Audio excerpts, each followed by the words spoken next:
So good morning to everybody and welcome to second day of Croatia Forum.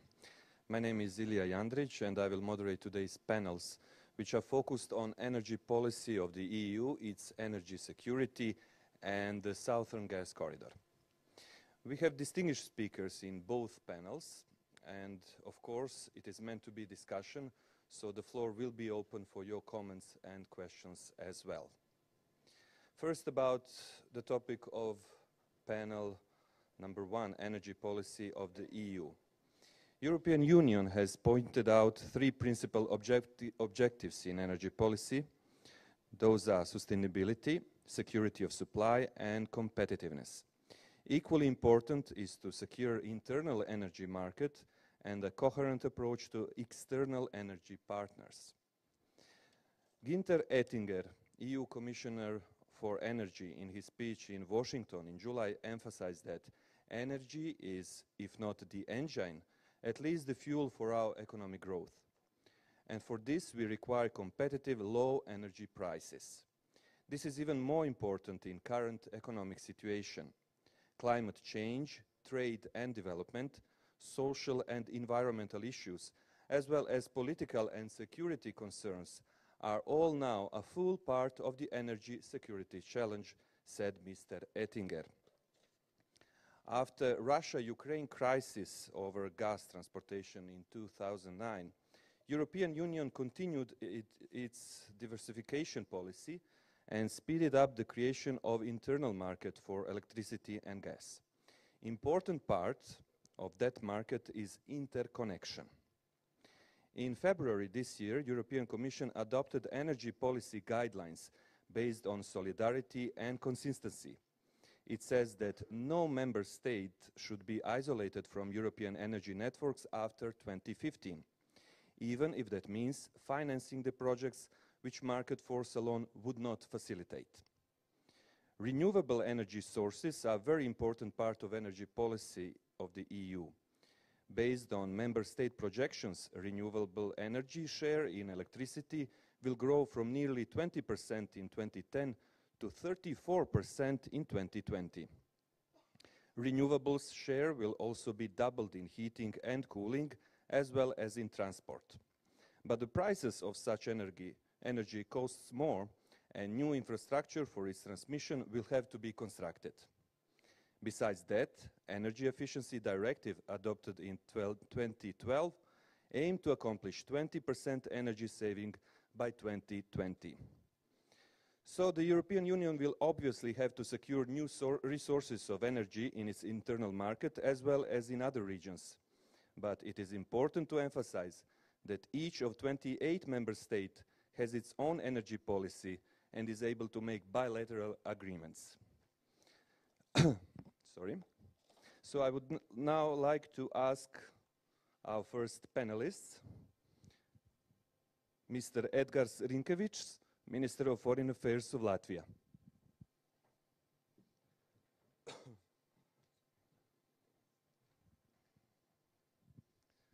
Swedish Foreign Minister, Mr. Carl Bildt.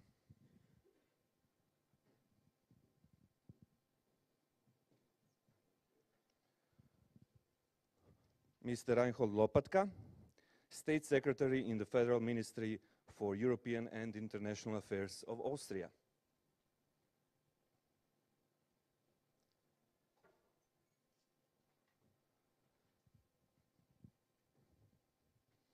Mr. Peter Burian, First Deputy Minister of Foreign and European Affairs of Slovakia.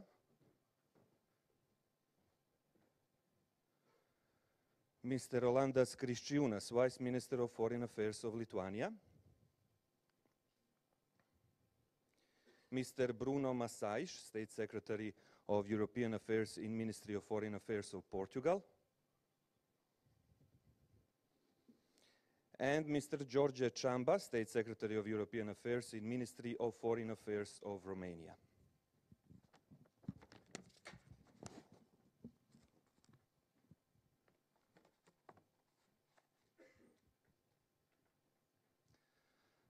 Thank you very much. So my first question for all panelists is, how do you assess energy policy of the European Union?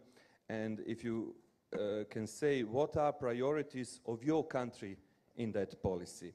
So let's start with Latvia and Mr. Rinkevics. Well, good morning and thank you very much.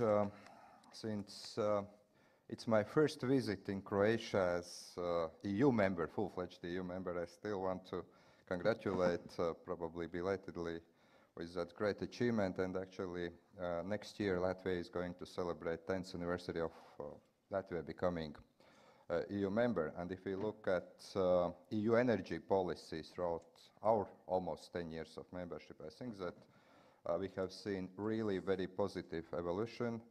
At the very beginning, actually, it was only about kind of energy. It was not a very unified policy, but since the crisis of 2006, since some developments in international area, I think that currently European Union is really paying quite serious attention. Energy policy is not any more issue for ministers of economy or energy. It's regularly debated in the Foreign Affairs Council. It's being addressed also at the level of European Council. Having said that, I think that we have seen also that there are new challenges coming in. One is competitiveness. I think that since we have seen shale gas revolution, since we have seen that some of countries in the North America are actually reducing considerably energy prices, and Europe still has quite high price of energy, which affects industry, which affects the life of Europeans, especially in the economic crisis situation, which some of our countries are experiencing. This is a serious challenge. Second challenge still to be addressed. It's a permanent challenge we have been encountering, and I'm coming also to some of our national issues or regional issues in the Nordic-Baltic area, is of course security of supplies and alternative sources. And if we talk about current challenges for Latvia, and not only for Latvia, but I think that for all Baltic states, I would certainly say that energy is a matter of national security. If we talk about gas, then we are still a kind of energy island within the European Union. We are 100% dependent on one supplier. However, I have to say that, again, here we see some positive movements. First of all, let me say that we have established actually Baltic energy market interconnection plan, where we are addressing issues that are related to, first of all, creating of necessary infrastructure. Currently on the pipeline there is an issue of building regional liquefied natural gas terminal.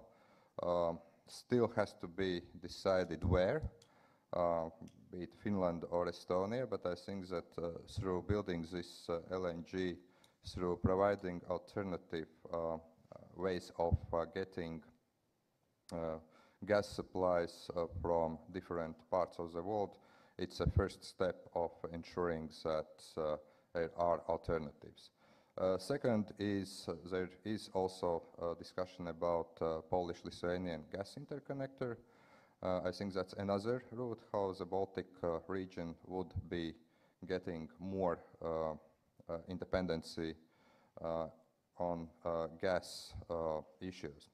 Also, a big issue which Latvia has to achieve by 2017 is implementation of so-called European Union third energy package, which means liberalization of gas market.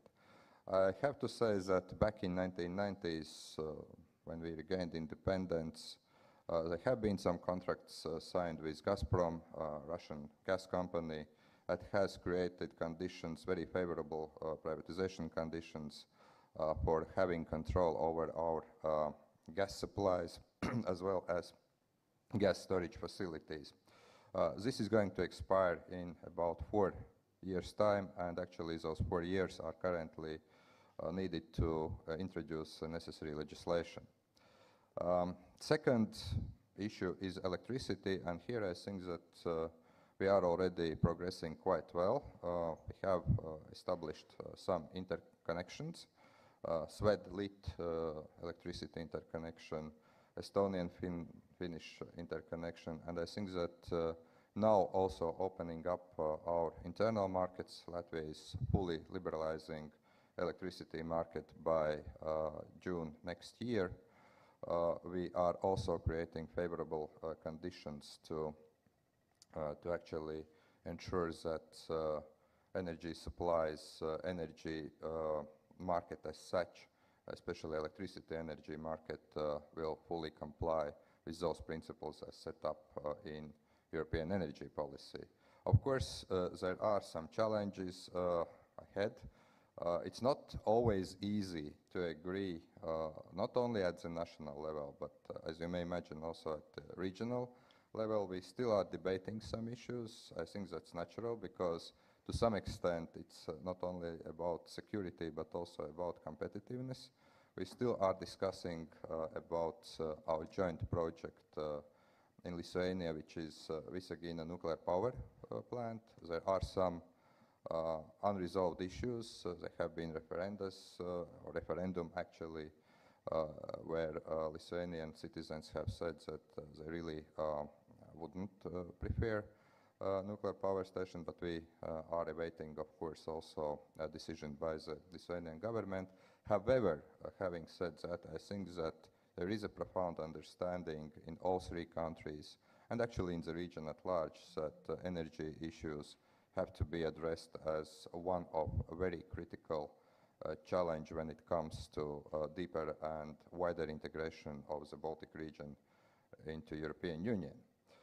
And another point which I want to say, I think that what we have seen also from our current state of play within the EU is that there is a need to work with countries in South Caucasus, in Central Asia, addressing energy challenges, establishing probably new frameworks of cooperation. Latvia has been very active working with countries in Central Asia, namely Turkmenistan. We see that Turkmenistan, for instance, wants direct dialogue with the European Union, wants direct links, economic links, selling its gas, and I think that we have to really address those issues. Another country, of course, is Azerbaijan. Yesterday we have been talking a lot about infrastructure in this region. I want to say that when our presidency, Latvian presidency of the European Union will come, and it's the first half of 2015, we see our cooperation, EU cooperation with Central Asia, with Eastern partners, namely South Caucasus countries, as critical and priority, also ensuring that EU energy supplies get more diversified. I'll stop here and I will pass to Karl, who will tell you a story from across the Baltic Sea, how he sees it from his perspective. Thank you. Swedish perspective, yes. Mr. Carl Bildt, Swedish Foreign Minister. Thanks. Edgars and myself, for Latvia and Sweden, used to be part of two different worlds. No longer the case. We are part of the same world. And since we are sort of countries adjacent, neighbors, then of course energy policy comes together gradually. If I leave the broader European perspective, and note that the broader European perspective is composed of a couple of regional perspectives. You have a perspective of integration down here.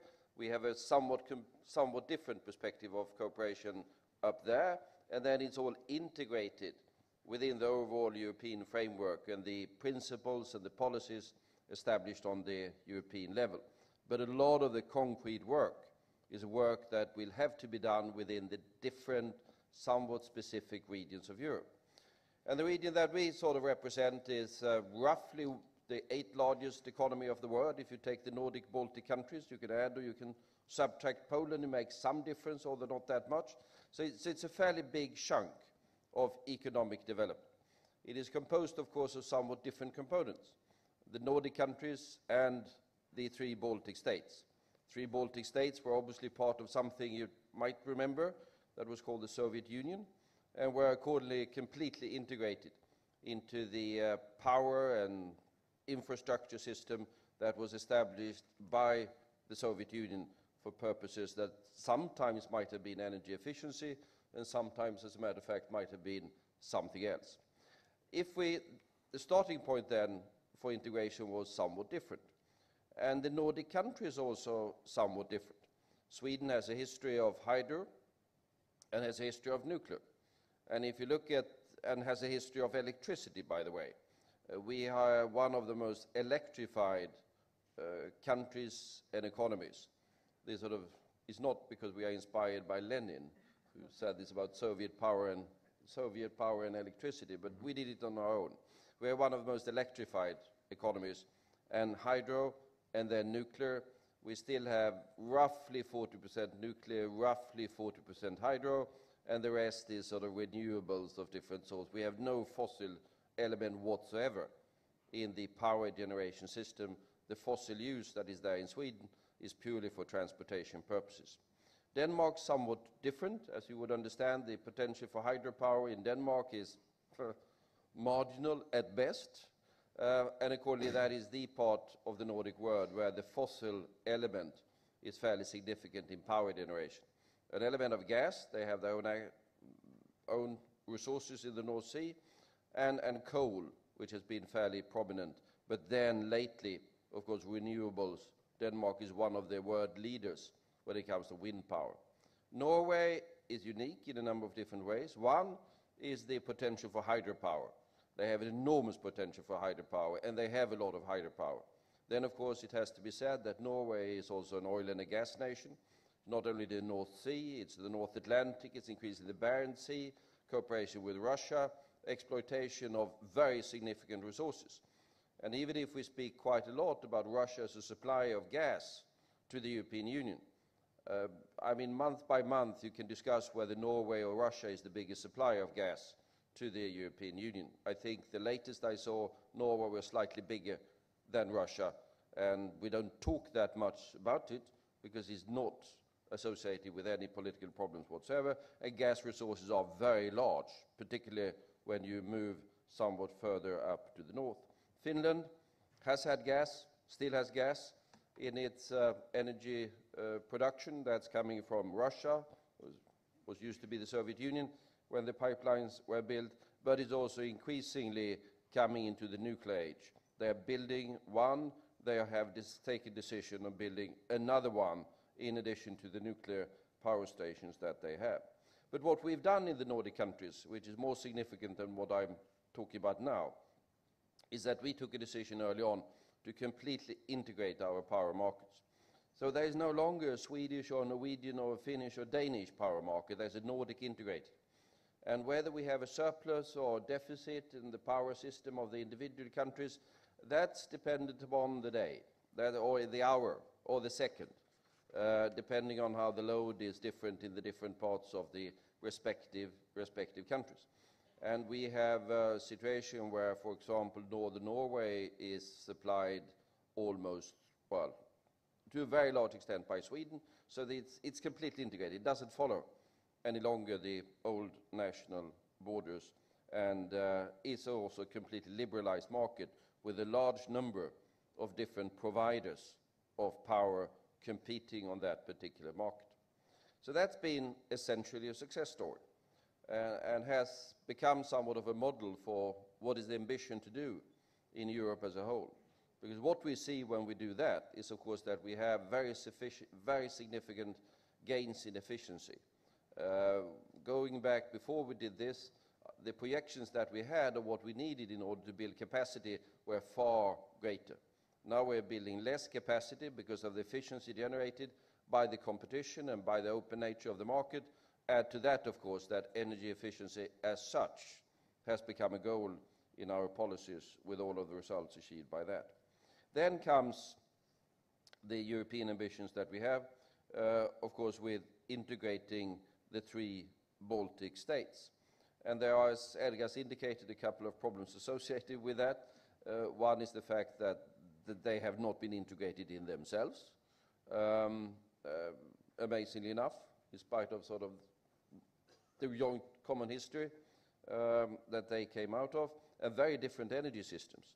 Estonia, oil shale, rather unique technology, by the way, that they have been using and still are using. Latvia, to a large extent, hydro, as a matter of fact, and gas, because you have gas storage capacity. And then the problem that has been, and we might come to that, is Lithuania, because Lithuania had one of the big Soviet nuclear power facilities, Ignalina, RBMK, this Chernobyl-type reactor, that provided a lot of base loads to the region. But as part of the conditions for entering the European Union, they committed to closing down Ignalina. That's a good thing in itself, but of course creates somewhat of a problem when it comes to power supply. Now, this plan that we are working on, European Commission, Nordic countries, Baltic countries, is essentially two components, as Edgar has indicated. First, integrate completely the power markets and systems of the three Baltic countries. You can say the Nordic model extended or imported or inspires what the Baltic nations do. They are making significant progress on that, although I would like it to be somewhat faster. That's often the case, but it's going to happen. That's the one thing. Second thing is to connect it to the rest of the European Union, primarily to the Nordic systems. And accordingly, we are building, as was indicated, fairly large interconnectors. There's already one between Finland and Estonia. There's a second one going to be built between Finland and Estonia, or are being built as we speak, I think. And we are in the process of building the very large one from Sweden that lands, formally speaking, in Lithuania. But the condition is that it's not going to land in Lithuania, it's going to land in an integrated Baltic power market. That's a 75 megawatts interconnector. It's $1 billion roughly that goes into that. And then there's going to be built a Polish-Lithuanian interconnector. And then, when all of that is completed, then you can say that the Nordic-Baltic power market is going to be completely integrated, and hopefully then that we will have such progress on the European level that the openness, the open market model that we have in the north of Europe will be able to extend gradually south to the countries that are there. Because the ambition by the European Union is, of course, to have roughly this model applied everywhere. Let me just mention, of course, that apart from open markets, energy efficiency is, of course, sustainability. And the ambitions that we have from the European side on getting rid of as much as we can of the greenhouse emissions. I think we're reasonably well on that particular target. Sweden has been doing extremely well, but I mean, it has to be said that nature has helped us. If you've got nuclear and hydro, you can take sort of fossil completely out of the power generation system. Then we've been able to, in spite of very sort of good economic growth, we take down the emissions. We've taken down all emissions quite substantially during the last 20 years. And the increase in energy efficiency has been key. So these, I think, are the lessons to be drawn from the development that we've had over the decades. Open markets, integrate across national boundaries. That takes down the need for capacity, although you need to integrate, you need to invest quite a lot in the integration and interconnectors. And then, as I said, energy efficiency and sustainability. And all of this, if you do it, of course, also adds up to the energy security that is also essential. Because when you are integrated with friends, you don't need to be too worried about the others that might be there. Thank you, Mr. Bildt. You certainly raised a number of questions that we will probably discuss later in this panel. Now, moving from North to Central Europe, I'd ask Mr. Lopatka from Austria to give the perspective of his country and government. Yeah. Thank you very much for the invitation to this Croatia Forum on European energy security. I want to give you a short overview how we see the situation in Europe and what we are doing in Austria and what international organizations situated in Vienna are doing. We are confronted with the growing energy demand, especially of emerging economies. the increasing EU import dependence, regional conflicts resulting in market disruptions, and the need for global action on the global level to address climate, environmental, and competitiveness concerns. We see that Europe faces major challenges regarding energy supply security, market stability, affordability of energy, and sustainability. As my colleagues also mentioned before, the production of shale gas in the USA have already changed the energy map on the global level. And from this perspective, it is clear for us that transforming our energy systems will be a key to attaining a sustainable and resource-efficient development of our economies. We think that we have to transform the way how we produce, distribute, and how we consume energy. Europe has here a special responsibility to promote a new Europe-wide common energy architecture fit to serve the needs of Europe in 2050. So energy transformation should not be limited only on decarbonization. We also need a sound balance of ensured security of supply and safe and sustainable technologies. We think that Europe must safeguard its competitive industries and continue to provide attractive workplaces to its peoples through green growth. So we must, by all means, avoid becoming a place of industrial decay or exodus with less abundant but more expensive energy. So it's essential to discuss how the future economic structure in Europe should look like. From the economic crisis, we have learned that countries with a high share of industry were less affected than others, only relying on services. And we think the most important thing is that Europe needs to stay competitive. And from an Austrian perspective, improved energy efficiency needs to be combined with increasing proportions of renewables. Research and development are crucial to trigger new solutions and to avoid regret options. From a technical point of view, it seems essential to make progress in tricky questions, especially of power storage.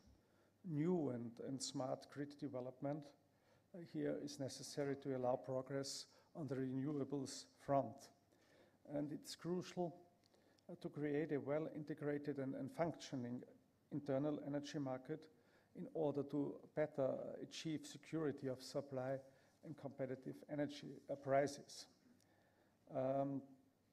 Volatile energies have led to a change in the market to an unprecedented extent. We think it's time to rethink our market design here to be fit.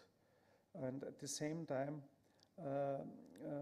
we have to see that it's necessary to improve our internal system here in Europe and to put the focus on renewables. Austria has invested a lot in renewables and efficiency, and therefore in these days we hold the first place in the EU regarding the share of renewables in power consumption, and we hold the third place regarding the share of renewables in our gross domestic energy consumption.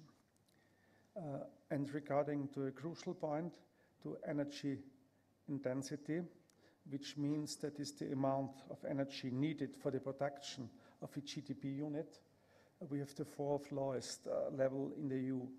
So our focus is in green technologies, and we have an ambitious energy research program, certain solar thermic and solar voltaic products, wind power, as well as biomass equipment and heat pumps and so on, are products where we hold a significant share, not only on the EU market, in some fields worldwide. And maybe there is one big difference between Austria and Sweden and other countries.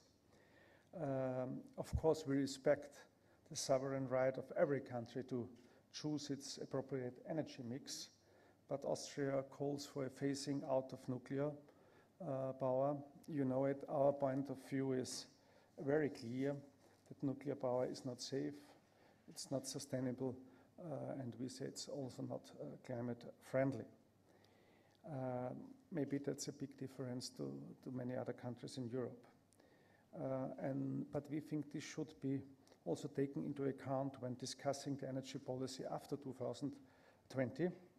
So we welcome the fact that the European Commission has started a debate in form of a green book and a public consultation, because we think we need to make sure that there are clear guidelines on which investors can rely.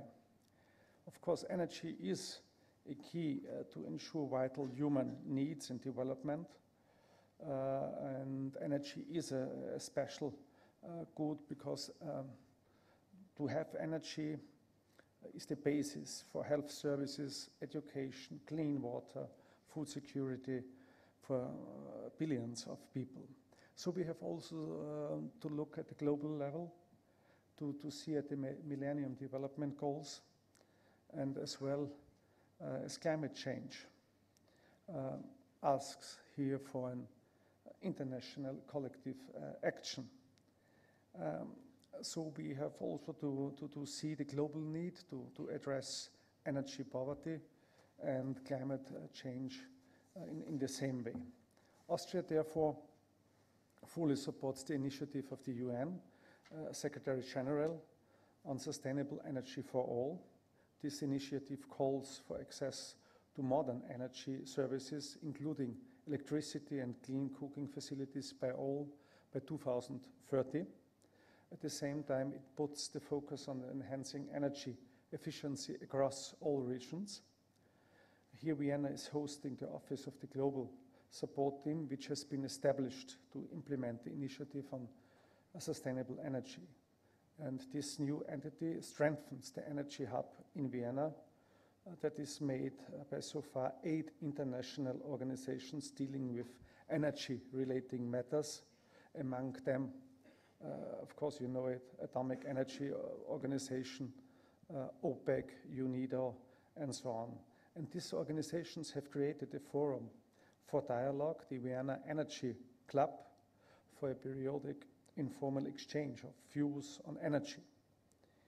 And so I'm happy that we have this discussion here. And really, I have to thank you, Croatia, for hosting this conference, because we are discussing here these issues which are also discussed in this Vienna Energy Club.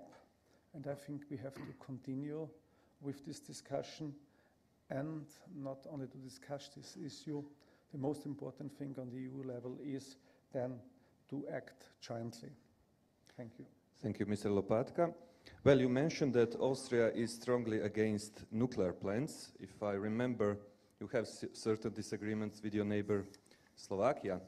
What is the situation now in Slovakia about that issue, nuclear plants, and in general, what are your priorities in energy? Thank you. And I will probably come to the issue of nuclear a little bit later in my presentation.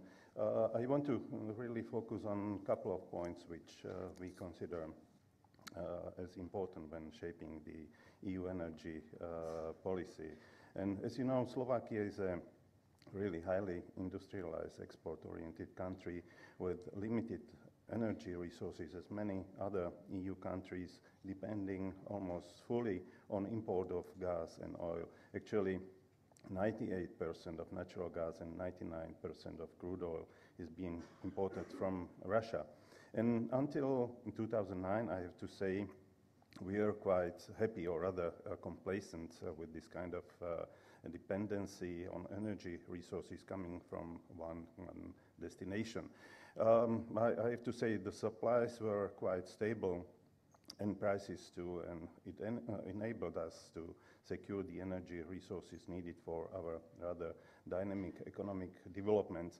But everything changed, however, in 2009 during an energy crisis caused by interruption of supplies of natural gas coming from Russia through Ukraine to Slovakia as a result of a dispute between those two countries. Our economy during that winter of 2009 came really virtually to a standstill, and our households were freezing. Within a couple of weeks, our economy lost almost 1% of GDP. And only at that time, we have realized how vulnerable we were having this dependency on one source. It was really a wake-up call for us, which brought the energy security and the needs for diversification of our energy supplies to the top of our priorities and vital interests. And I have to recognize that only at that time we became one of the strongest proponents of a common energy policy of the EU, which we see as the main element for our energy security. We have clearly realized, as it was mentioned yesterday by Deputy Prime Minister and Minister of Foreign Affairs of Croatia, that no country of EU, bigger or smaller, can efficiently cope with the issue of energy security alone. And we believe it's high time to overcome some narrow national interests of EU member countries and start shaping a truly common EU energy policy before it's too late. The common EU energy policy, we believe, should also become one of the most important pillars of a common European economic strategy. Otherwise, our competitiveness and relevance as a player on global economic scene will be, we believe, at stake.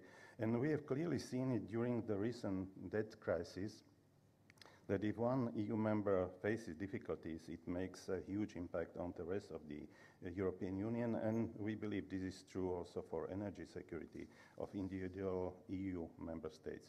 That's why no EU country can be left alone in addressing the problems of energy security and the challenges. And the main factors in this regard are, as it was mentioned, diversification of resources and supply routes, energy efficiency, as well as creation of internal market of energy within the EU. And the common energy policy, in our view, would also strengthen a negotiating position of every member state on global energy markets and decrease the vulnerability of individual states caused by lack of coordination of energy policies of individual member states. Clearly, the EU represents an economic entity with all suitable prerequisites to become an umbrella for all member states negotiating access to energy resources and prices of energy, using all the advantages of synergy and joint economic potential and prestige of the EU in international relations, thus eliminating or diminishing unnecessary or even excessive political pressures of suppliers of energy. In this regard, we believe the creation of EU internal energy market should continue to be one of the first priority and a common European goal. It should aim at achieving secure energy supplies based on competitive prices while moving towards a low carbon energy. And the most important measure of completion of the internal energy market, we believe, is timely implementation of already defined project of common interest. And Slovakia, together with its neighbors, is working to create regional market structures. Regional energy integration projects, we believe, are of crucial importance for completion of common EU market, and in this regard, market coupling in Central Europe is truly a success story. For example, coupling of markets of Slovakia, Czech Republic, and Hungary led generally to decrease in average prices and increase volumes of traded electricity. We also have made a significant progress in the regionalization of the gas market across the V4 countries. On the other hand, Croatia and its planned LNG terminal remains a key part of the newly created North-South corridor in this Central and Eastern European region, and important part of the diversification of energy resources also for us, and that's why we very much look forward to implementation of this project. Last but not least, building interconnectors, as it was mentioned also in Nordic countries and Baltic countries, between neighboring countries and sufficient energy storage capacities is another element of the process of strengthening energy security of the whole EU. And we are glad to know that we have built these interconnectors with Austria and also Hungary. We are building interconnector with Poland. So this will also enable to create a regional market for the energy. And in this respect, we also believe that necessary investment supporting diversification and access to new sources of energy coming from Brussels will foster growth, employment, and competitiveness of our economies. Finally, we already feel positive consequences of liberalization and opening of our national energy markets, in particular through implementing the third liberalization package. It's very positively being reflected on prices of energy for our citizens and enterprises. Having said that, in spite of all these positive developments and partial steps to interlink national energy systems and unify corresponding EU or national legislation, the energy policy, we believe, still remains de facto a national competence of individual member states, and we believe this should be changed. We are still quite, we all together, we are still quite reluctant to fully integrate the internal energy market and delegate sufficient and decisive competencies to Brussels from, I believe, fear that they might weaken our national sovereignty in this field. And we believe we need to overcome this fear for the sake of not only preserving our competitiveness, but also for the future of the EU as such.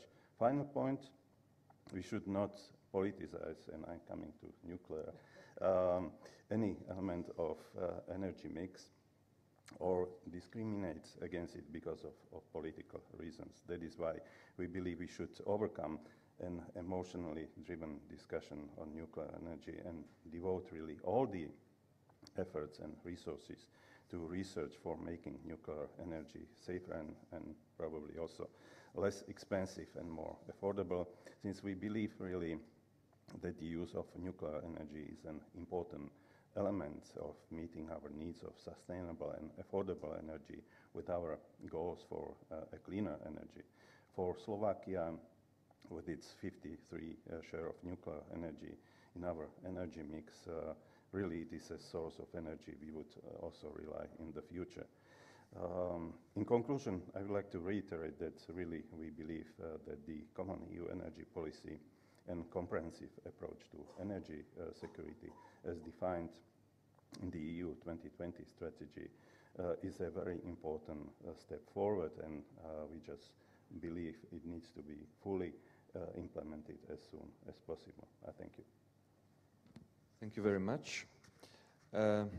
Mr. Kriščiūnas from Latvia, can we hear your position? Oh, sorry, from Lithuania. Yeah, we had Latvia in the beginning. Can we hear your position about European energy and priorities of Lithuania? Of course, just mixing Latvia and Lithuania, I think it's, we kind of got used to it some time ago, and sometimes we find strange cities in Lithuania like Riga, even in the maps, produced somewhere in Europe, not necessarily somewhere farther from Europe. But also I should be very thankful, of course, to our Baltic Nordic neighbors who already put some light on the problems and issues which we are dealing with in the region, but also being current president of the council, also I would like to enlighten on to priorities of Lithuania, and of course those priorities are coming from national perspective clearly, and the situation we are in. All of us, of course, we want very simple things.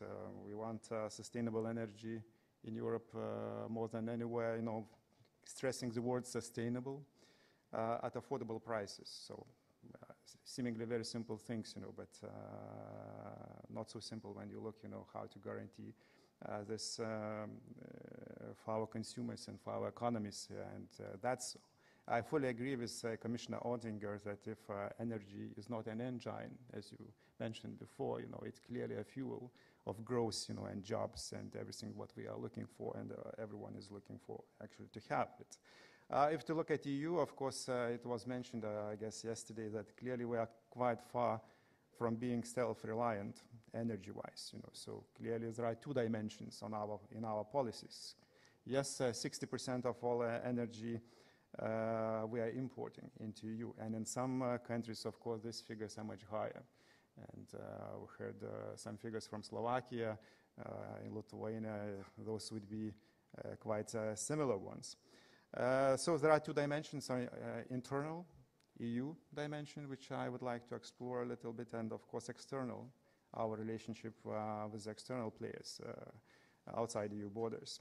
So if to look at internal, of course, the key, and it's one of the major priorities for Lithuania during our presidency, is the completion of common market. We pledged to complete it by 2014, so it's still 1 year left. And during our presidency, we would like to get into the process of reassessing. Are we still on track to meet these objectives? Or there should be some corrections being put and so on. And of course, internal market, common internal market, it implies infrastructure and it implies legislation. So we do have legislation in place. We have different time frames when it will be implemented in separate, in different countries. In Lithuania, we're looking forward to get it implemented already by the end of next year, which is a very ambitious target and to follow in our regard. On infrastructure, of course, we are still missing, as you heard from our neighbors, that energy island. You know, we are part of this energy island of today. Together with Latvia and Estonia. We are, of course, looking forward to get rid of this status. We would like to become mainland once again, and in this regard. And of course, for this, we need infrastructure links. Some projects were already mentioned. We are looking to have a electricity transmission line connection to Poland, a Litpol link, so-called. Then Nord-Balt, it's under the Baltic Sea. We would like to have a connection to Sweden, which is already a project being implemented as also a Litpol link. And also in Lithuania, we are building LNG terminal. It's not a regional one. It's only for our own purposes, of course, but that clearly gives us, we expect will give an alternative. We are not capable to wait for another extra years, you know, to get a regional LNG, either in Estonia or in Finland. There are still discussion going on in this regard. Why we are so pushy? I mean, on LNG, it's at 100% of our gas is coming from one source, meaning Gazprom. We always were looking to open discussion and negotiations with Gazprom, but we found it's quite difficult when you don't have any other option, you know. So it's very difficult to convince someone to give it cheaper to you, you know, and because you can, of course, you probably could get something in, you should be offering something in return, but I would not like to offer something in return, you know, because sometimes the things by being asked probably also are not liked very much by us. But that's why we said we cannot wait and lose time. We would like to have LNG in place by the end of the next year. So that's clearly creates an alternative source for us for gas, and it probably will help us, of course, to give a bigger understanding from the other side, which will still remain quite important in our gas market. To complete, of course, gas markets, there still will be some need for infrastructure, and we are looking forward, as it was mentioned by Latvia, to also to build a gas pipeline connection through Poland to the rest of Europe. So that's those are very key projects for us. And I think this region is very interesting as a case to look when we discuss energy policy. And I think you could find examples of regional cooperation in the Nordic Baltic to be implemented, taken as example in any other region in European Union. During our presidency, looking at are we on track to complete internal market, we also will have a high-level conference for energy of EU 1 month from now, where we also will be looking already at the list of so-called project of common interest. We are finalizing actually identification of the list of these projects, and we hope that in Vilnius 1 month from now we will make another step, in kind of completing this list and then start to look to implement those projects, which will be key in a number of areas in European Union. If to look in external dimension of energy policy, of course, it's a trickier one. I would say I fully agree with my Slovakian colleague that in Lithuania we also would like to make a big step forward in there. We don't have an illusion that during our presidency or half a year, we'll make a major step there, but we would like to keep the subject, and to not to avoid a discussion, however sensitive it is, but to discuss it, and we do believe that there will be one day, when we'll be clearly agreeing in all regards. So the key components of external policy, as we do see, we would like to see European Union to speak one voice as much as possible. So in general, we have an understanding, and that was actually a discussion of energy ministers in formal meeting in Vilnius just 2 weeks ago. We do see that there is a general understanding that yes, we should do this, but of course you could see that from country to country you'll have certain differences, what is actually supposed or considered by the country in energy area as possibility to speak at one voice, So probably some will have more limited approach, one voice in more restrictive energy areas, and probably some of us would like to see as much as possible one voice coming from Europe, and Lithuania is one of those which would like to see as much one voice and as many aspects of European energy policy dealing with external players as possible. And I do think that one voice from European Union will be very appreciated also in the long term by all our partners outside the EU. It really makes us more predictable, more clear, and it makes life easier, I guess, in long term for everyone. Also, it makes us a little bit bigger, if we separate. Clearly, Lithuania is just 3 million, some countries, of course, are bigger, but EU overall in the world, demographics will get smaller and smaller. So I think it's also not very wise to forget, that all in all, we are 500 million, today. And 500 million, it's quite, and will remain quite a, substantial figure worldwide in the future. So I think we will be patient, and we expect, that there will be more and more one voice in EU energy policy in this regard. The other component which I would like to touch when speaking about external dimension of energy policy, of course, is that creating a common market inside the EU, of course, why not to expand it, beyond our borders? And we already have a number of good initiatives which are being implemented. So if our neighbors share objectives with European Union and would like to be a part of the common space, and accepting certain acquis from us, and wanting to live according to the same standards and policies, so why not? And clearly, we should encourage it and actually advertise it. And we do have examples. In Eastern Partnership, we do have energy community agreement with Ukraine, Moldova. We are currently negotiating the one with Georgia to be a part of it. And it also implies a certain acquis being implemented in those countries.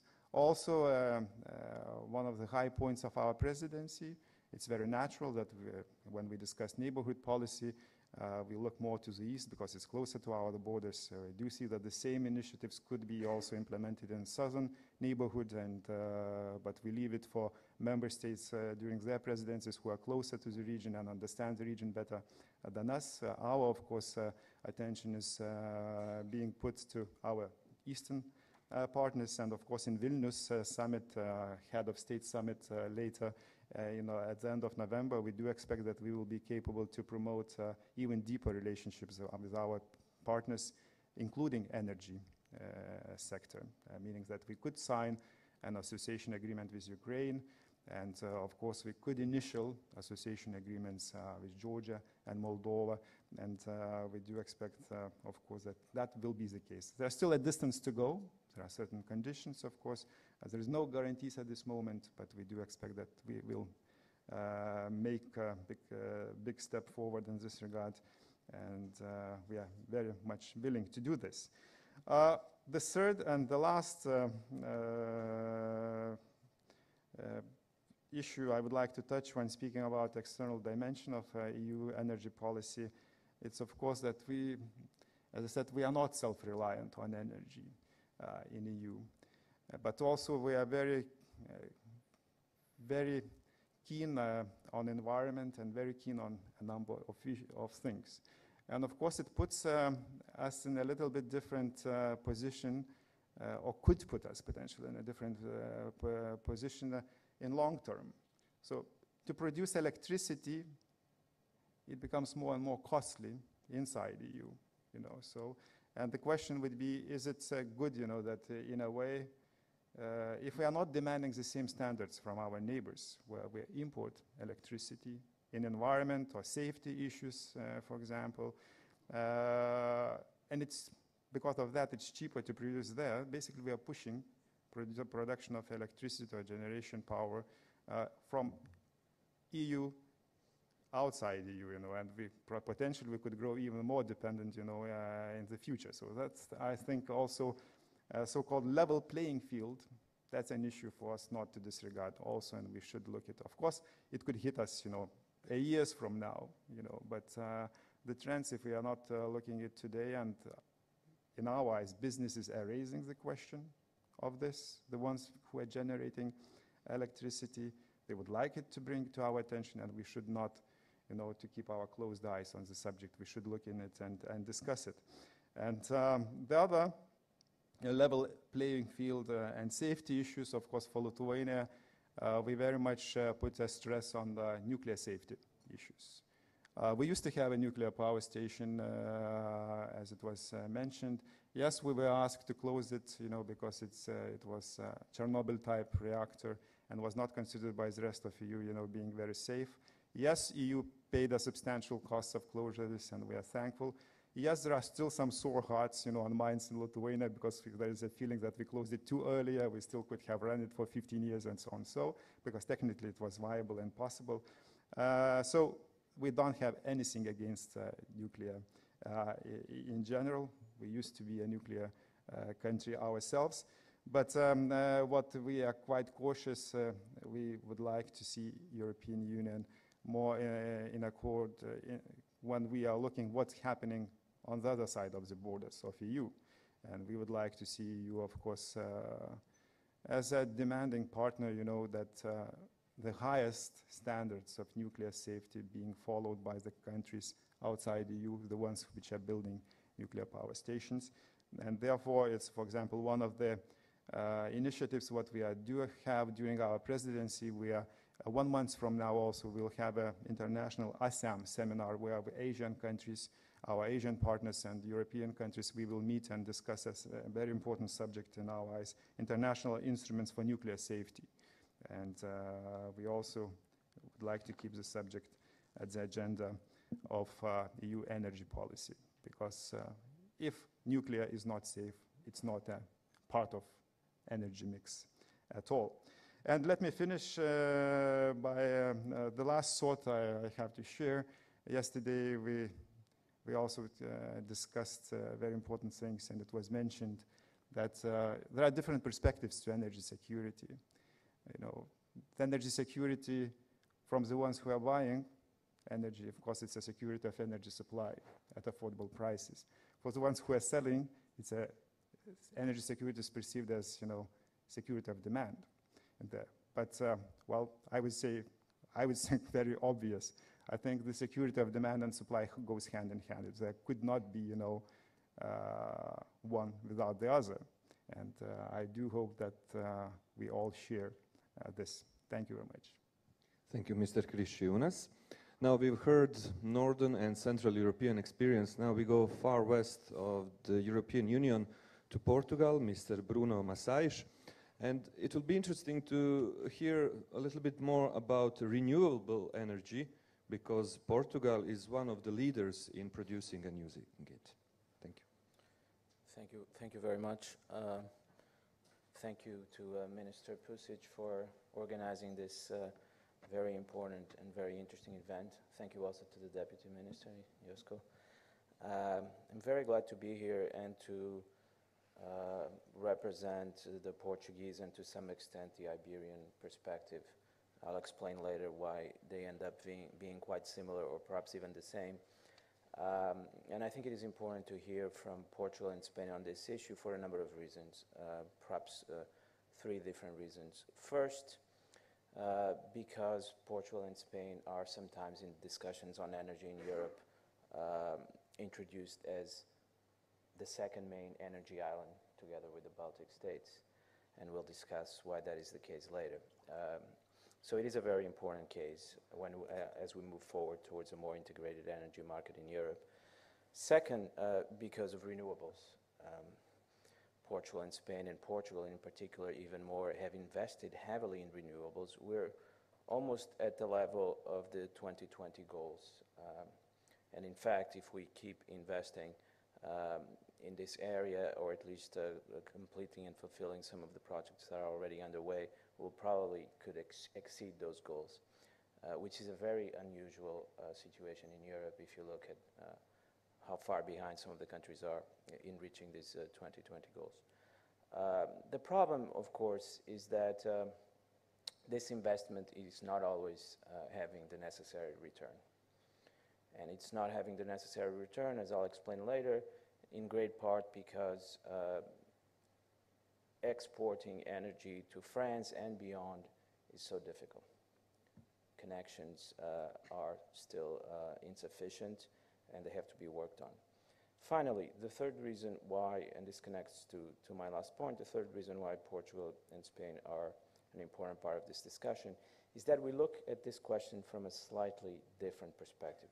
Perhaps in the end they are the same concerns, but for us the main concern is competitiveness. Is competitiveness a part of security? Is it a different concern? I'm not quite sure. The angle is certainly slightly different. We're very concerned about energy costs. We're very concerned about the impact that has on export competitiveness. We're very concerned about the impact that has in attracting foreign direct investment. We're concerned about what the impact will be if, as we expect and hope, the free trade agreement with the United States goes forward, the difference in energy costs between the 2 economic blocs and what that could do to global trade flows. And so for us, the main concern is we think about energy as, let me put it this way, one of the 3 main factors of production: labor, capital, energy. And none of them is reducible to the others. They're very different, but the concern, you may find this interesting to think about it in this way, we keep hearing about the need for greater flexibility in labor markets. This is a big question in Portugal and all over Europe, in fact. But we should, of course, demand the same level of flexibility in financial markets, and this is the discussion about the banking union, and we should demand the same level of flexibility in energy markets. Integration of flexibility, the creation of intraday markets in electricity, for example. For a country like Portugal, that invested so much in renewables. Of course, renewables have an intermittent nature that other sources of energy don't have. And so it's very important that it's easy and quick to trade surpluses when they arise. And this is still not possible in Europe because energy markets are not sufficiently integrated. What is the main question in the end for Portugal? We don't feel this urgent concern of energy security. There are, in the Iberian Peninsula, I think 7 liquefied gas terminals with 17 different world suppliers. So in that sense, it's a very diversified and globally integrated energy market. But the interesting thing is to think about these things as an all or nothing game. Because in the end, Portugal and Spain are a fully integrated energy market. It makes no sense to speak of the Portuguese energy market and the Spanish energy market. Portuguese companies operate in Spain and vice versa, and connecting facilities are excellent. But then, and of course also connected to a number of important suppliers in the case of Portugal and gas, mainly Algeria and Nigeria. But then, if we think about the Iberian Peninsula as a bloc, what really is the point of reaching a stage of full integration in the Iberian Peninsula if then there's this barrier in the Pyrenees and our connections to France and the rest of Europe? I think energy integration is either full, complete, or then it's not really integration. It doesn't really fulfill its role if it's limited to a few separate blocks here and there in Europe. And this actually makes me think of some of the comments that Minister Bildt made earlier. I'm not quite sure that this project of starting with regional units and then slowly integrating them into a full European market is the best approach. In the case of Portugal, we've seen that the Iberian market has integrated very quickly and fully.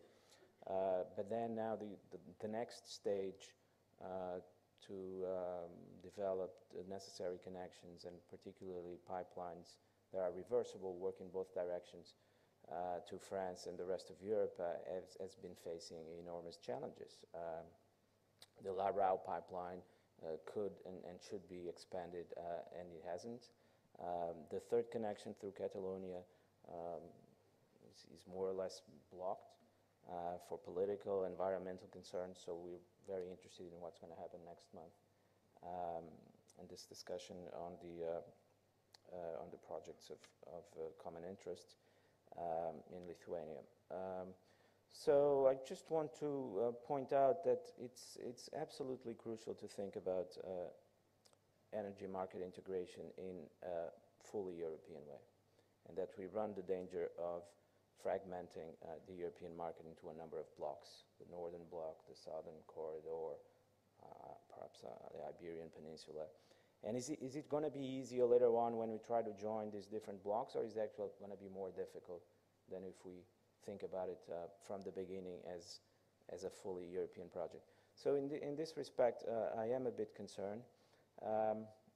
And I'm also concerned because the question cannot be limited to connecting facilities. There are, I think, two main issues. On the one side, developing the necessary connecting facilities, and that involves, on the one hand, getting the funding, but also overcoming political problems and political resistance and dealing appropriately with environmental concerns.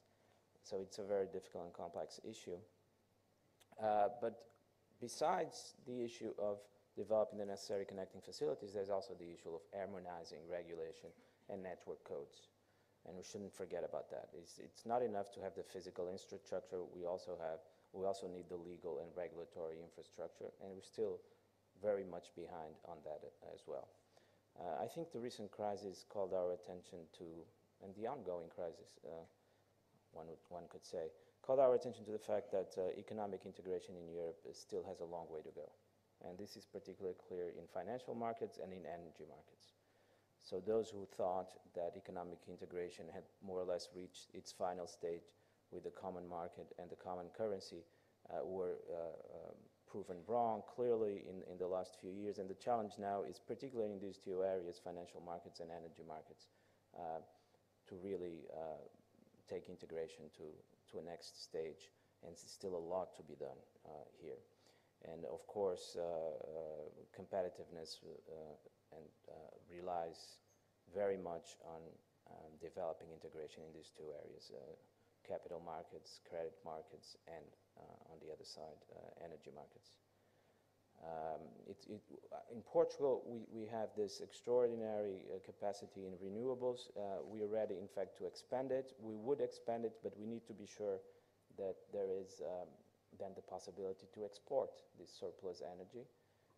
And for that, the connection to France and beyond in Germany is crucial. I think for some of our colleagues in the south and the east, it should also be a priority to develop this other source of supply in the west, together with the other sources you've developed in the east. And I think these are the main points I wanted to talk about. Thank you. Okay. Thank you very much. And last but not least, Romanian perspective from Mr. George Chamba. Is that correct pronunciation? That's correct. Yes. We would like to hear your country's priorities, and also, if you can add, there was a news that Romanian Transgaz pulled out from Nabucco project last month. So what is now with that? Does that mean that Nabucco project is officially dead, if I can say so?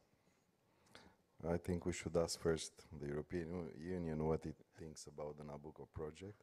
But I would like, from the very beginning, to say that I fully agree with what Bruno was saying. I think that in Europe we've done a lot about structural reforms. We are focusing a lot on economic governance, but I think we should do a lot more about energy. Energy, I think, is key for Europe because, first of all, of course, it's strategic because we need a lot more energy than what we produce in Europe. But on the other hand, it's very essential for the competitivity of Europe. On the other hand, I think that we started this series of European councils that, started with energy.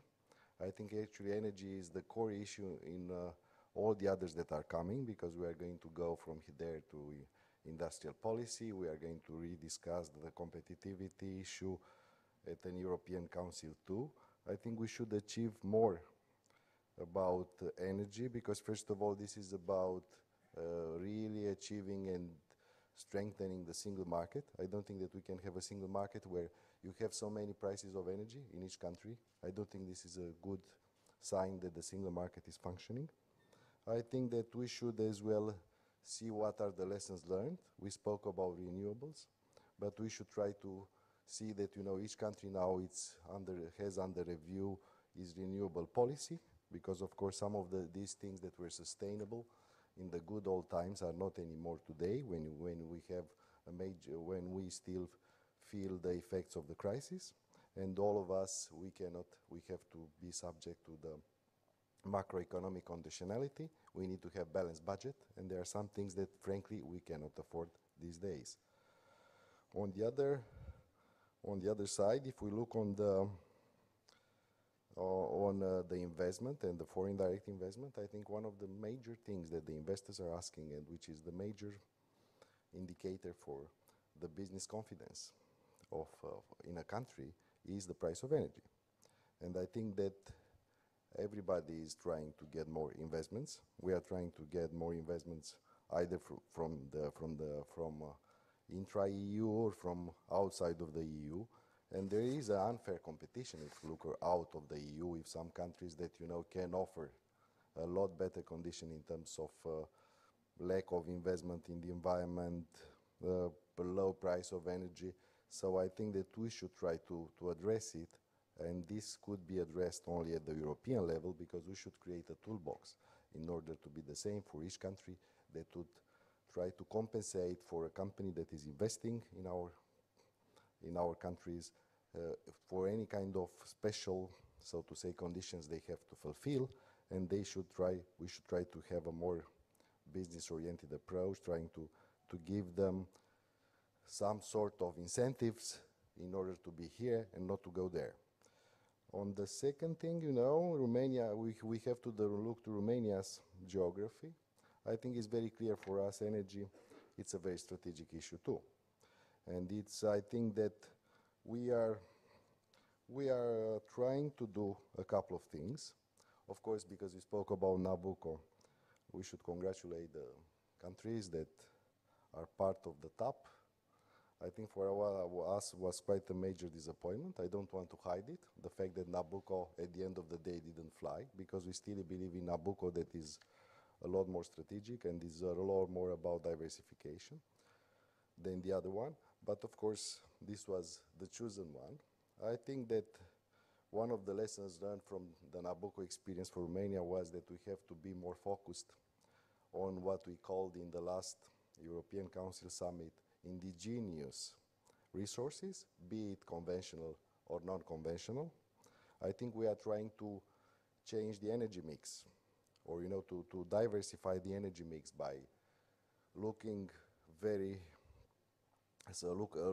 seriously in shale gas.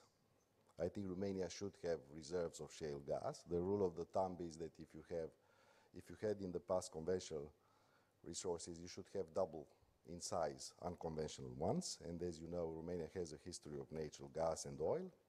So I think we should look, and we are already doing things on that front. Of course, we are trying as well to have a very healthy debate in the public opinion about the shale gas. We are trying to explain what it's all about. And I think this is one of the lessons learned of Europe when it comes to measuring the differential competitivity with America, because actually the price of energy is the major thing that provokes and creates competitivity, especially if we want an industrial policy. Because if you want to stay in a service-oriented society, then of course energy is not so important, because margins are quite high and it's a lot of value added. But for an economy that is still based on industry, and I think for Romania, I think one of the lessons learned is that what got us out of the crisis, especially if you look on the macroeconomics, was the industry. I think the fact that our exports are booming, the fact that we still have industrial capacity in Romania, the fact that we are still a major country for steel, for petrochemical, for automotive, all of them that consume a lot of energy, is a lessons learned that we should try to strengthen in the years to come. On the other hand, of course, you reach the limit what you can do by internal devaluation, so to say, because actually you didn't, even if we are not in the Eurozone, we had quite abrupt internal devaluation too, so we had a quite abrupt adjustment in salaries and even pensions. What you can do by that, when the time comes that you have to look into the price of energy as the major factor that decides your competitivity. I think that we need a greater engagement of the EU to contribute to the energy security of Central and Southeastern Europe. I think we welcome all the efforts done so far by the Commission in the process of opening up the Southern Corridor. But we think that it's very strategic and important in the coming months to get this strategic corridor up and running in a very flexible way. This implies, in our view as well, to prevent new division lines between markets. I think Bruno, what was saying, could be as well at the micro level, micro-regional level, not only at the regional level seen. I think that we don't want to see a zero-sum approach between the interests of different countries. For this one, I think we need the support of the Commission. And I think that we need an increase of the financial resources allotted to infrastructure of energy in the region. This would have a beneficial effect, of course, in creating as well a functional energy market. I think that we should start a thinking process together with the Commission, a reflection process, how we should do better that.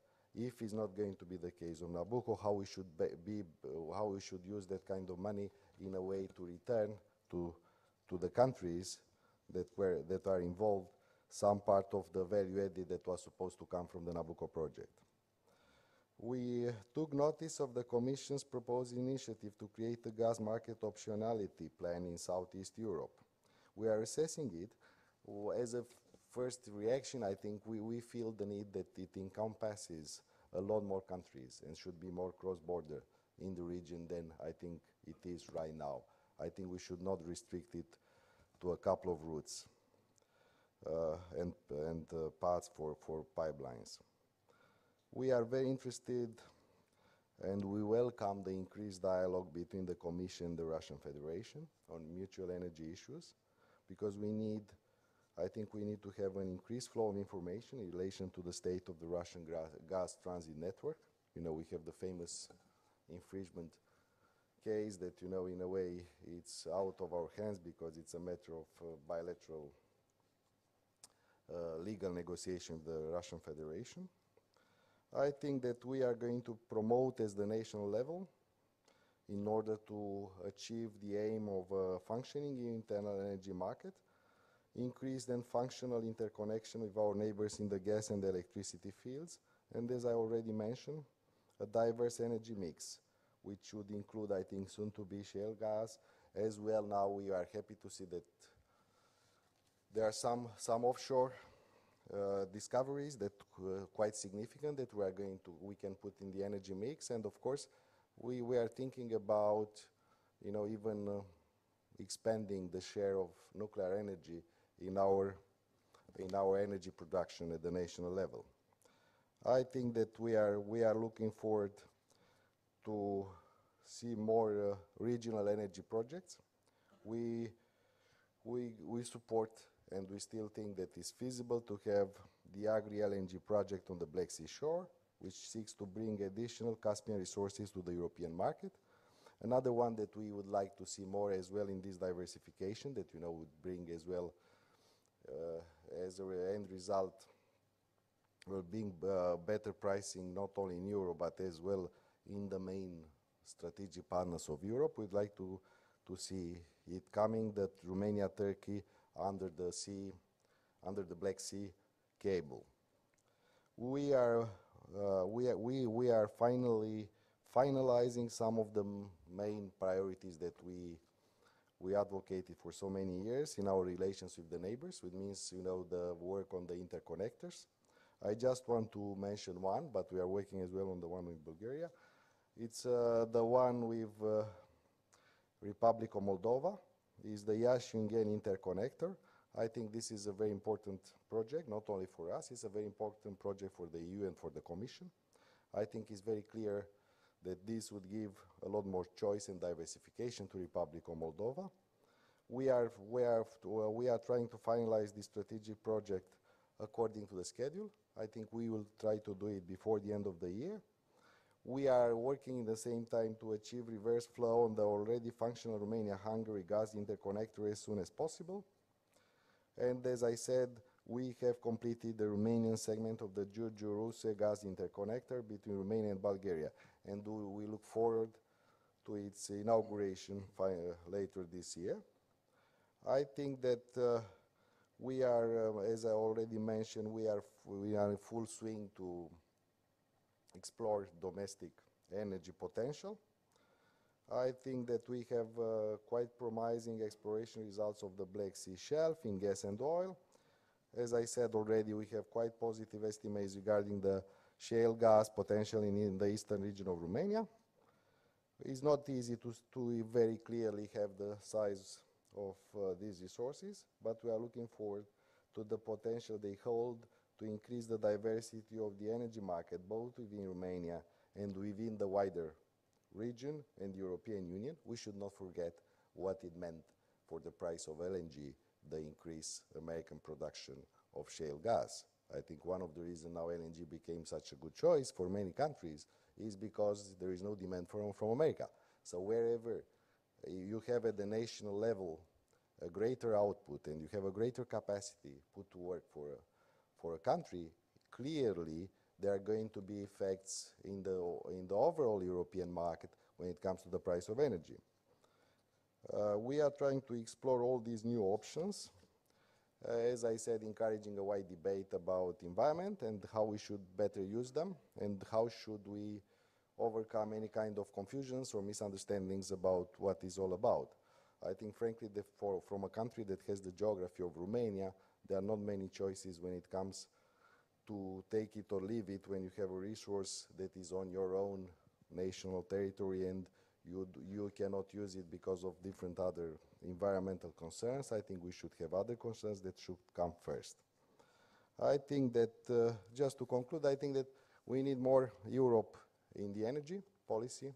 I think that we should be able to, out of the team summits, to come with some more concrete proposals. I think these proposals should go as well at the level of the Council. I think all these proposals should be as well quantified in draft directives, and I think that is very important to ensure not only a very competitive market of energy in Europe, but as well I think it's very important to have the right level of transparency. One of the very issues that has to go together with concessions of energy, use of energy, is to increase the level of transparency and to make it very easily to understand by the European citizens and to try to make them understand that actually what we are doing as Europe, what we are doing as Commission, as Member States, is with a view to their benefit and to have a better pricing for energy. I think this would be one of the very end results that would show to the European citizen why we need Europe. I think, you know, before going to the philosophical debates, we should go to the root ones. Thank you. Thank you very much. We have some 20-25 minutes for your questions and comments. There are our crew with microphones from both sides, so if you want to comment or ask something, just raise your hand and we will get your question. In the meanwhile, we've heard how it is important for European Union to have a single voice, but at this very panel we heard very different voices in national energy policies, from opposing nuclear energy to promoting nuclear energy. There are different views in European Union about shale gas production, from France to countries that are interested in doing that. So Herman Van Rompuy said that European Union has two challenges: internal, how to construct energy networks which allow the 28 member states to benefit from European or important resources when national energy priorities are different, and external, how to reconcile freedom to conclude bilateral supply contracts with third countries with membership of one single energy market. Can I pass this dilemma to you, Mr. Bildt? In short, how to have one voice with such different national policies? Well, I mean, we are not the Soviet Union. I mean, you can discuss even if we have a Swedish energy policy in every single respect. We have an open market for consumers and producers of power. So we don't, as the Swedish government, decide on quite a number of different things. That's up to the market. We have a market-based approach also to energy policy, which is somewhat different, and here, Soviet Union joke apart, the energy policy in our different countries has been a policy with certain Soviet components, to say state-controlled and planned. And we are now transitioning to a far more market-based and open approach. That means that the national responsibilities become more limited. We have sort of regulation, and we have sort of market conditions, and we have environmental concerns, and we have planning permits and those sorts of things. It also means that the European competences are not 100%. They should be limited to what is absolutely essential to get these approaches to energy functioning. And that means that there is never going to be a single voice on every single aspect of energy policy. Neither should there be. Those days are over. That didn't work. But there should be common policies on the things that really needs to be common.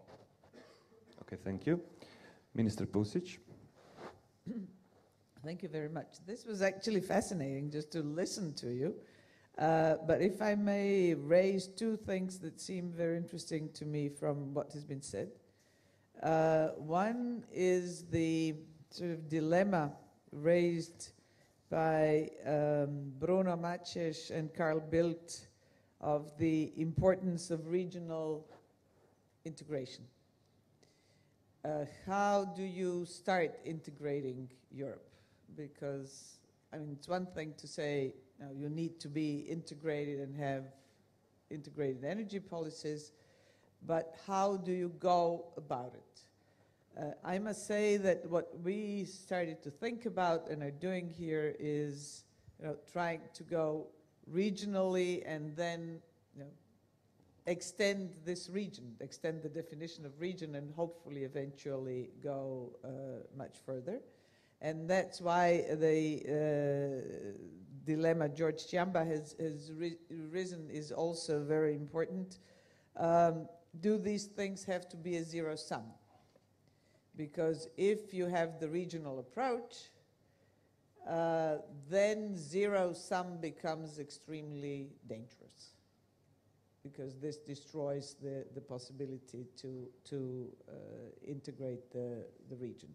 So, is regional approach a way of eventually reaching integrated European energy market?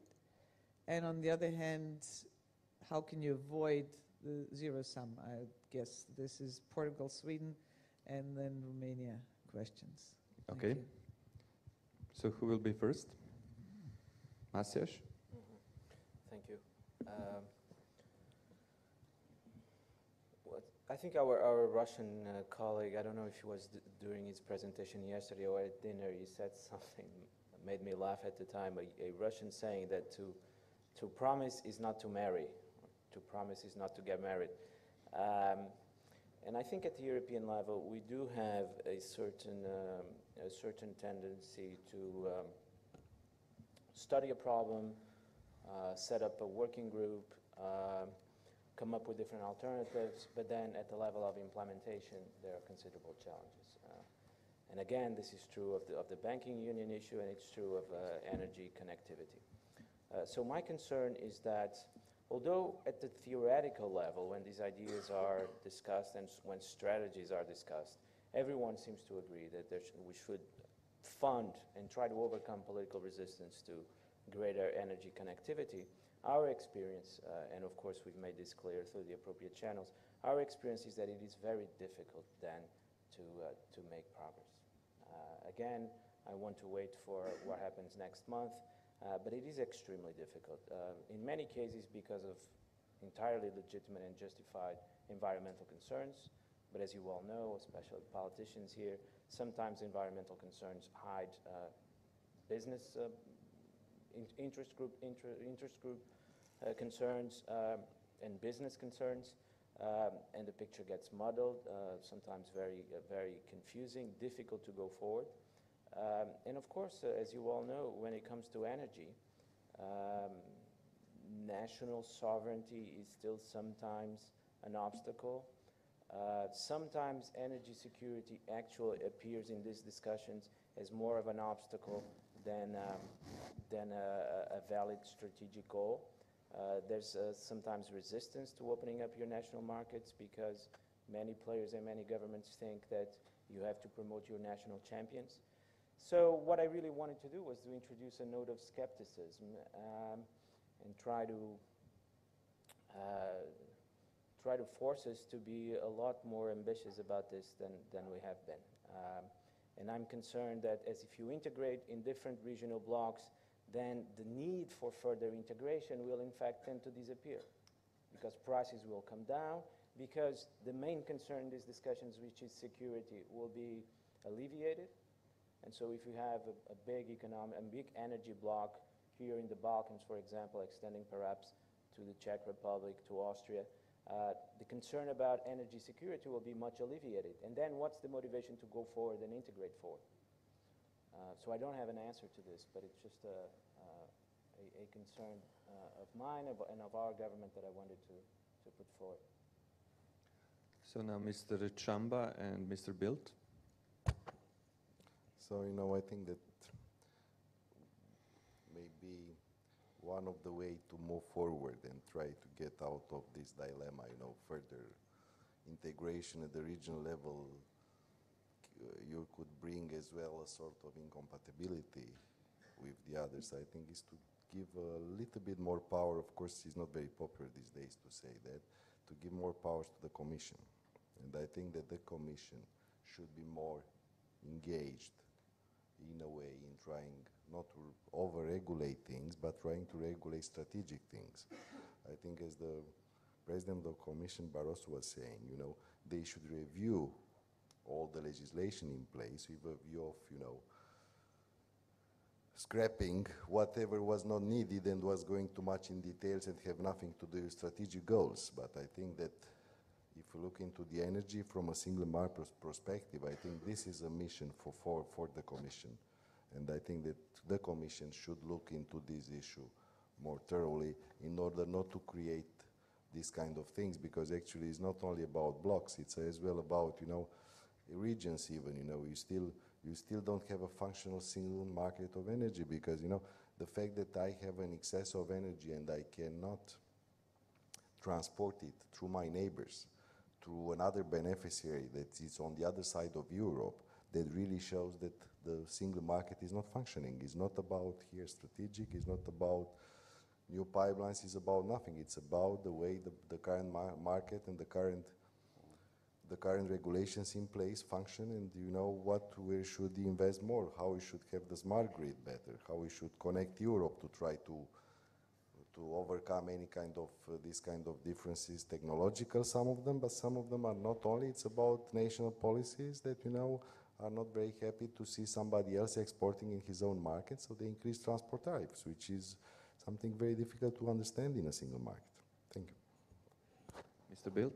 Well, very briefly, I don't really see the contradiction between the regional and the European approach, because if you don't integrate with your neighbors, you can't integrate with others. I mean, to be precise, Sweden can't integrate with Portugal if we don't integrate with Denmark.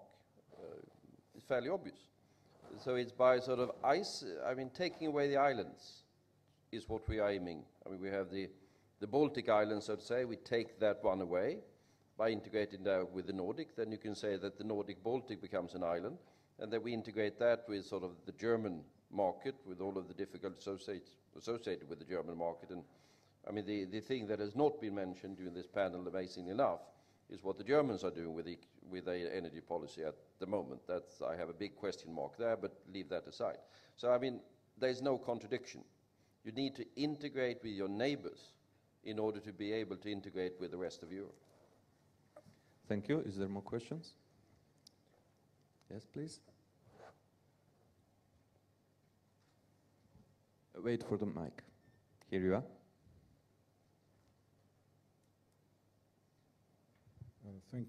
Thank you very much. I'm the ambassador of Azerbaijan, and many thanks to our distinguished panelists for the very interesting remarks. Actually, I have two questions. A first question is addressed to all panelists. Actually, the issue of the shale gas is relatively new, and it was mentioned, it was referred to many times, both yesterday and today, and it was assessed as a revolution. My question would be, how does the European Union actually assess the environmental impact of the shale gas production? That's my first question. And my second question goes to distinguished Minister of Foreign Affairs of Lithuania, and it regards the forthcoming Eastern Partnership Summit. It was mentioned that energy issues will be on the agenda. So what are the expectations of the Lithuanian presidency of the European Union with regard to energy issues to be discussed or addressed in any way at the summit in Vilnius? Thank you. Excuse me, can you address your first question to someone particular, because we are running out of time? Well, I don't know. Okay. Moderator can choose. Maybe then Mr. Rinkevic? Yeah. Well, I think that here you have actually an issue where you have not exactly kind of a common EU policy on shale gas. You have different countries addressing this issue differently. You have, for instance, Poland, which is actually going ahead with exploration of shale gas reserves. And then you have countries like France and Bulgaria, where you have quite huge environmental concerns. And here I would say that what we have seen so far is that we are still trying to understand whether, on the kind of national level, whether that's a kind of way forward for European Union as a whole, or this is going to be an issue debated on national level. Latvia was actually very much exploring whether we have some shale gas reserves. Unfortunately, didn't find anything. We were trying to drill oil in the Baltic Sea, didn't find anything, so we are still kind of apart from this debate. We are still trying and hoping to find our own reserves, be it gas or oil, but we're not very successful, so we still have to address this issue through, as Karl has said, through integration into regional and then European level. However, what I see, and I think this is going to be quite a challenge for us all, whether we want to be more, let's say, going the way Americans have gone, and that's about using all our possible resources as European Union, or we are going to be more looking at environmental side. And I think that here we are still struggling of finding the right balance. On one hand, we are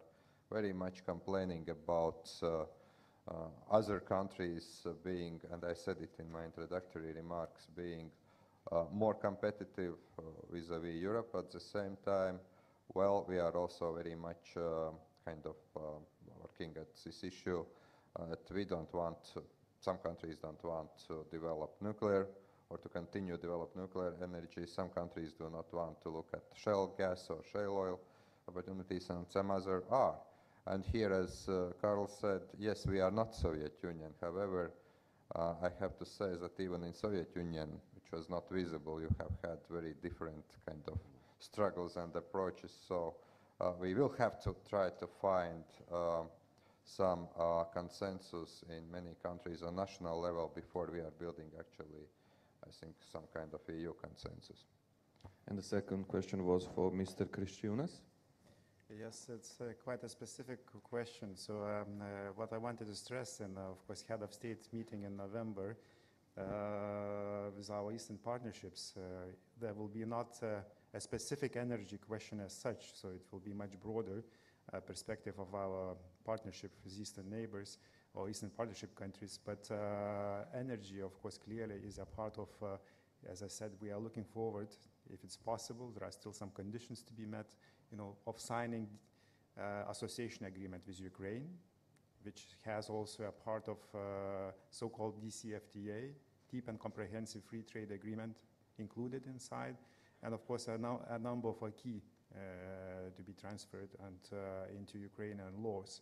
Now, in this regard, also we will be initialing, we will now not stay capable to sign it because of the legal procedures, but we will initiate I very much expect so, the similar agreements with Moldova and Georgia. And that's what I had in mind when I said that it will bring us closer. Clearly, it will bring us closer to those countries. Thank you. Mr. Lopatka, we heard that Austria is strongly supporting renewables, green energy, but we also know that the price of such electricity and energy is more expensive than from other resources, and that affects on competitiveness of industry. So how to solve that problem? It's a good question. Do we really know which kind of energy at the end of the day is more expensive, nuclear energy or renewables? That's the question. We think at the end of the day renewables are cheaper. Of course, in the short run, they are more expensive. The question is, when is the end of the day? That's the question. But in these days, our position is very clear. We spend a lot of money in research programs for renewables, and the situation is that municipalities, small communities start with their own programs on biomass, wind energy, solar energy. And there's a movement now in Austria. The people know that they have to pay a little bit more. Of course, we have a problem with the industry, to say it in a very open way, but not with the private households. Because the people think they are doing something good for their children and for the future. And it's a public opinion, which is supported by all parties in Austria, by all parties, from the right wing to the left, from the Greens to the Conservatives, the Social Democrats. You know, we had this referendum in 1978, and that there was a big change in the public opinion. We had already finished our atomic power plant. It's still there. It's a museum. Thank you. And maybe to conclude with Mr. Burian, we've heard that your country is very dependent on Russian resources, but Russia is a first partner of European Union when we talk about energy. Where do you see future cooperation, and is it possible really that, like it's written in the roadmap of 2050, that Russia and Europe become one big energy market? I would put it this way. We basically are fine with, let's say, receiving the energy supplies from Russia. But what was the problem, and I mentioned that, was really the vulnerability of this kind of situation. And that's why we are now developing, as it was discussed here, first of all, a regional market and a regional interconnection, to be less vulnerable in case something happens technically, or through some development, or through some political pressure, and we are not able to receive these kind of quantities of gas and oil from Russia. And here I see really an importance of an integrated energy market, and for us this regional integration is really a step towards being plugged into a larger integrated market. And just by interconnecting Slovakia and Austria, we are already able to receive energy from Western sources. So I believe really this is the right approach. I mean, not to exclude this kind of dependency, but at the same time to be prepared for emergency situation when they arise. Thank you very much.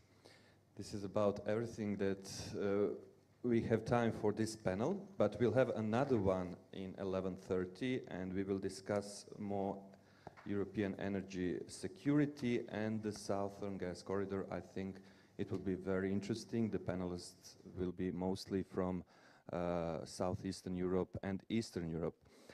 Thank you very much to all our panelists. Please give them applause.